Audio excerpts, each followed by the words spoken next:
Hello, Tej బండికి స్వాగతం. ఈరోజు బొరుగుల ఉండలు ఎలా చేయాలో చూసేయండి. ముందుగా బెల్లంని పాకం పట్టుకోవాలి. పాకం అయిన తర్వాత నీళ్ళల్లో వేస్తే ముద్దలా రావాలి.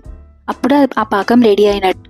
పొడిగా ఉన్న ఈ బొరుగుల్లో వేసేసి ఆ పాకాన్ని కలిపేసుకొని వేడి మీద ఉండలు చుట్టుకొని పక్కన పెట్టుకొని తినేయడమే చల్లారాక. చాలా healthy. Iron, folate, antioxidants ఎక్కువగా ఉంటాయి.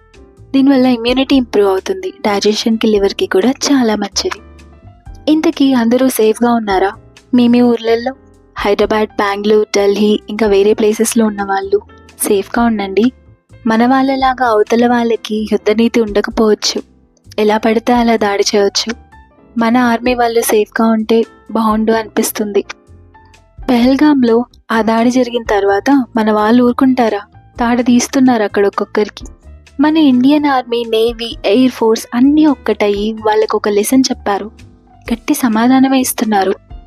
అసలు సొంత కుటుంబంలోనే కొట్టుకొని వస్తున్న ఈ రోజుల్లో ప్రేమ బాధ్యతలు అంటే నా ఇంట్లో వాళ్ళే కాదు, దేశమంతా నా వాళ్ళే, నా దేశమంతా నా ఇల్లే అని ఎన్నో రోజుల పాటు కఠినమైన శిక్షణ పొంది అన్నిటికీ సిద్ధమయ్యి మన దేశ రక్షణ కోసం, మన కోసం తోబుట్టువుల తోడును వదిలేసి, బంధుమిత్రుల బంధాన్ని వదిలేసి, కన్న తల్లిదండ్రులను కూడా వదిలేసి, ఉన్న చోటు వదిలేసి శక్తివంతమైన దేశ రక్షకుడిగా, సైనికుడిగా మారి మన కోసం కంటి మీద కునుకు లేకుండా కష్టపడుతూ, కష్టంగా ఉన్న బాధ్యత మర్చిపోకుండా, చేసిన ప్రతిజ్ఞ మర్చిపోకుండా, ఎన్ని దారుణాలు చూసినా, కళ్ళ ముందు ఎంత రక్తం ఏర్లై పారినా కూడా నీ ప్రాణాలు అడ్డుపెట్టి దేశాన్ని కాపాడుతున్నావు.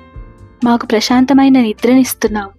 మేము ఈరోజు ఇలా ఉన్నాము, హ్యాపీగా, ఏ దిగులు లేకుండా టైంకి తింటున్నాము, పడుకుంటున్నాము అంటే దానికి నువ్వే కారణం. నువ్వు అక్కడ రక్షకుడిగా కాపాడుతున్నావు కాబట్టి you are a real hero.